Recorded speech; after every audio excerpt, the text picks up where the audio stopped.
Home YouTube channel subscribe பண்ணிக்கலனா உடனே subscribe பண்ணிக்கோங்க. பக்கத்துல இருக்க பெல் பட்டனை கிளிக் பண்ணிக்கோங்க. அப்பதான் நாங்க போடுற வீடியோஸ் உங்களுக்கு உடனுக்குடனே அப்டேட் ஆகும். நம்ம இன்னைக்கு பார்க்க போறது மொச்சை ரசம் பார்க்க போறோம். இது வித்தியாசமா இருக்கும், நீங்க கேள்விப்பட்டிருக்க மாட்டீங்க. ரொம்ப டேஸ்டாகவும் சூப்பராகவும் இருக்கும். இங்க பாருங்க, நான் 100 மொச்சை எடுத்திருக்கேன், வெள்ளை மொச்சை. அதுக்கு வந்து மல்லித்தூள் தேவை, மிளகாத்தூள் தேவை, மிளகு சீரகத்தூள் வந்து ஒன்றா அடிச்சு வச்சிருக்கேன். இது வந்து மஞ்சத்தூள், அதுக்கு வந்து தக்காளி, பூண்டு நச்சு வச்சுருக்கேன் பாருங்கள். வெங்காயம், சின்ன வெங்காயம் கொஞ்சம் 2 துண்டாக நச்சு வச்சுருக்கேன். மல்லி இலை, பச்சை மிளகாய் 2, வெந்தயம், சீரகம் தாளிக்கிறதுக்கு, கருவேப்பிலை, மல்லி இலை போட்டு நம்ம தாளிக்க வேண்டியதுதான். இங்கே பாருங்கள், இப்போ வந்து இந்த மொச்சையை வந்து தண்ணியை ஊற்றி வேக விட வேண்டியது தான். நான் வந்து அடுப்பை ஆன் பண்ணிட்டு மொச்சையை வந்து முதல்ல நான் வேக வச்சுட்டேன். வேக வச்சு இங்கே பாருங்கள், வேக வச்சு எடுத்துருக்கேன். அந்த தண்ணியை வந்து அதிலேயே தண்ணியையும் மொச்சையும் ஒன்றா தூக்கி குக்கரில் போட்டு நாம் வந்து இப்போ வந்து தக்காளி, பச்சை மிளகா, பூண்டு நச்சது, சின்ன வெங்காயம் 2ஆ நறுக்குனது, மல்லி இலை இதையெல்லாம் அதில் போட்டுருவோம்.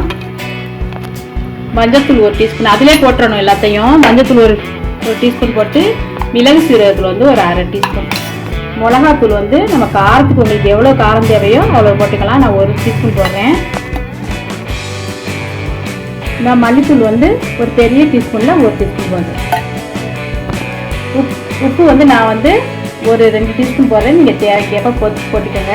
போட்டு இதை கலக்கி விட்டுறோம். நல்லா வந்து வேக வச்ச மொச்சைங்கிறதுனால ஒரு 3 விசிலுக்கு வச்சா போதும். இந்த மசாலா வடையெல்லாம் போக தக்காளி, வெங்காயம் இதெல்லாம் வெந்துடும். ஒரு 3 விசிலுக்கு வச்சா போதும். இப்போ மொச்சை ரசம் வெந்துருச்சான்னு பார்ப்போம். இது பாருங்க, தக்காளி மொச்சை எல்லாம் நல்லா வெந்துருச்சு. இப்போ நம்ம புளியை கரைச்சா, புளி முதல் சொல்லலை, ஆனால் புளி ஊற்றணும். புளியை கரைச்சி இதில் ஊற்ற வேண்டியதுதான். இது வந்து நம்ம எலுமிச்சம்பழம் அளவு புளி வந்து எடுத்து நல்லா கரைச்சி ரசத்தில் ஊற்றிட்டு நல்லா கொதிக்க விடணும். இங்கே பாருங்கள், புளி ஊற்றியாச்சு.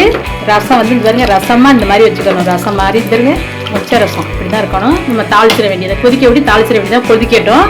நம்ம இப்போ தாளிச்சிடுவோம். நம்ம வந்து எண்ணெய் கொஞ்சம் ஊற்றிக்குவோம். நெய் வந்து 1 டீஸ்பூன் போட்டுக்கோங்க. நெய் போட்டால் ரொம்ப சூப்பராக ரசம் நல்லாயிருக்கும், வாசமாக. நெய் போட்டுக்கோங்க. எண்ணெயும் நெய்யும் கொதி வந்துருச்சு. நம்ம வெந்தயம் போட்டுக்கலாம், சீரகம் கொஞ்சம் போட்டுக்குவோம், வெங்காயம் கொஞ்சம் போட்டுக்குவோம்,